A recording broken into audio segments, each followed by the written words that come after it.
শ্যামবাজারের পর এবার আলিপুরদুয়ারে ফের তৃণমূল নেতাকে থাপ্পড় তৃণমূল নেতার। আলিপুরদুয়ারে জেলা কমিটির দুই নেতার বচসা, মারপিট। অনুপ চক্রবর্তী এবং ভাস্কর মজুমদারের মধ্যে বচসা, হাতাহাতি। সৌরভ চক্রবর্তীর সামনে সপাটে চড়। দুই নেতাকে সামাল দেন সৌরভ চক্রবর্তী।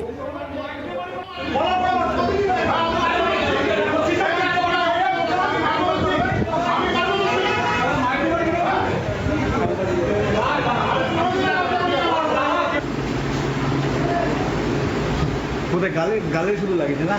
আরে যাও না, কিছু কিছু হয়েছিল, কিছু আছে। যাও এখানে যাবে না।